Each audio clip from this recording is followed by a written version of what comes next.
여러분, 이번 대통령 주제 부동산 정책 국민 대토론, 이건 사실상 부동산 정책 개편 예고편이었습니다.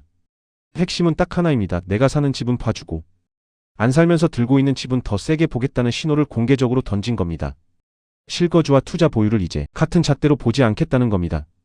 지금부터 3분 동안 대토론 핵심 내용을 리포트해드리고 여기서 등장하는 여러가지 변수와 우려, 전망과 그리고 우리는 무엇을 봐야 하는지 딱 4가지 포인트만 짚어드리겠습니다. 지금 시장이 가장 민감하게 보는 건 세제입니다. 정부 메시지는 이미 꽤 분명합니다. 내가 사는 집은 크게 문제 삼지 않되 다주택이나 비거주 보유 주택은 부담을 높이겠다는 겁니다. 여기서 중요한 건 단순 보유기간이 아닙니다. 실제로 거기 살았느냐를 더 보겠다는 흐름이 읽힙니다. 한마디로 정리하면 이렇습니다. 버티기용 집에는 불리하게, 실거주 집에는 유리하게 가겠다는 겁니다.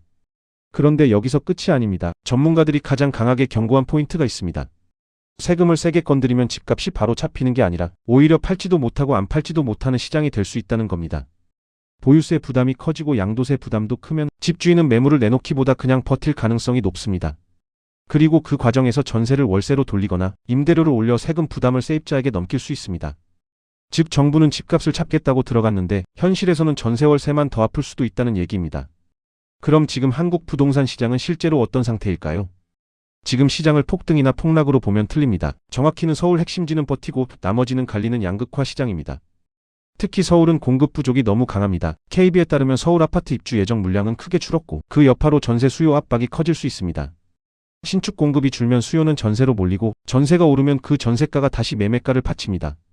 그래서 서울 핵심지는 생각보다 쉽게 안 꺾일 수 있다는 겁니다. 이제 중요한 건 시장 전체가 아니라 어디가 버티고 어디가 밀리느냐입니다. 상급지와 핵심지는 공급 부족과 현금 수요 때문에 버티고 외곽과 비선호 지역은 상대적으로 힘이 약해질 가능성이 큽니다. 실제로 전문가들도 집값이 일괄적으로 움직이기보다 서울 수도권 핵심지와 비선호 지역의 격차가 더 벌어질 가능성에 무게를 두고 있습니다. 즉 지금 시장의 핵심 키워드는 폭락도 폭등도 아닙니다. 양극화입니다. 그럼 7월 말 정책 개편 이후 우리는 뭘 봐야 할까요? 첫째, 실거주 1주택 보호 기준이 얼마나 선명한지 봐야 합니다. 말이 아니라 기준이 명확해야 시장이 움직입니다. 둘째, 보유세만 올리는지 거래세와 같이 조정하는지 봐야 합니다. 보유 부담만 키우면 매물 잠김이 더 심해질 수 있습니다. 셋째, 대출이 전면 완화인지 선별 완화인지 봐야 합니다. 지금 분위기로는 청년 신혼부부 같은 실수요자 중심 선별 지원 가능성이 더 커 보입니다. 넷째, 공급 숫자보다 공급 속도를 봐야 합니다. 발표문 숫자가 아니라 인허가 착공 분양이 실제로 빨라지는지가 더 중요합니다. 정리하겠습니다. 이번 이재명 대통령 부동산 대토론의 진짜 의미는 집값 잡겠다는 원론이 아니라 실거주와 비거주를 갈라서 부동산 판의 룰을 다시 짜겠다는 신호입니다.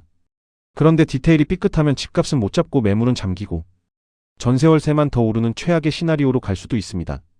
결국 지금 한국 부동산의 핵심은 하나입니다. 전국이 같이 움직이는 시장이 아니라 서울 핵심지는 버티고 나머지는 갈리는 시장, 그리고 진짜 불안은 매매보다 임대차라는 점입니다. 그래서 7월 말 개편하는 제목보다 디테일을 봐야 합니다. 누가 더 내는지, 누가 보호받는지, 매물이 늘어나는지, 전세가 안정되는지, 그 4가지만 끝까지 보시면 됩니다. 구독과 좋아요는 사랑입니다. 채트였습니다.